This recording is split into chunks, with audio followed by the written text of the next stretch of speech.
Coronavirus outbreak. Two major U.S. airlines have started calling off flights to China. Beginning Saturday, United Airlines will suspend all flights between Newark and all other hubs to Beijing, Hong Kong, and Shanghai.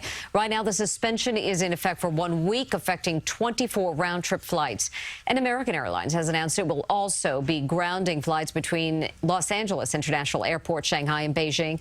That suspension will take effect February 9th and last through March 27th. British Airways also halted all flights to China. Meanwhile, just a short time ago, the plane evacuating U.S. citizens from Wuhan, China, landed at a military base in Southern California.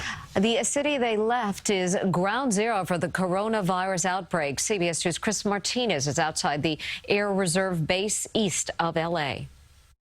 The U.S. government chartered flight arrived this morning at March Air Reserve Base in Moreno Valley, California. The 201 passengers are U.S. diplomats or U.S. citizens considered at risk for contracting the deadly coronavirus. The door is opening. Government health officials say they are being screened for signs and symptoms of the respiratory illness that's killed at least 132 people, most of them in China. The plane first made a fuel stop in Anchorage, Alaska. The whole plane erupted into cheers when the crew welcomed them back to the United States. Ann Zink is the chief medical officer for the state of Alaska and says all the passengers were screened twice before boarding the plane in China and were kept separate from the crew the entire trip.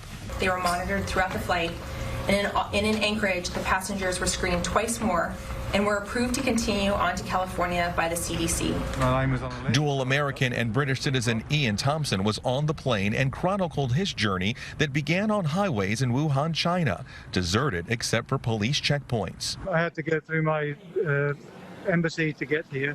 And it's basically a case of I'm lucky to be on this flight. The passengers will now have to stay here at March Air Reserve Base, quarantined anywhere from 3 days to 2 weeks to see if symptoms develop. The Trump administration is now reportedly considering whether to suspend all U.S. flights to and from mainland China. Here in the U.S., health officials continue to say the risk to Americans remains low. Chris Martinez, CBS News, Moreno Valley, California. One passenger received medical treatment in Alaska for a minor injury that took place before boarding the airplane in China.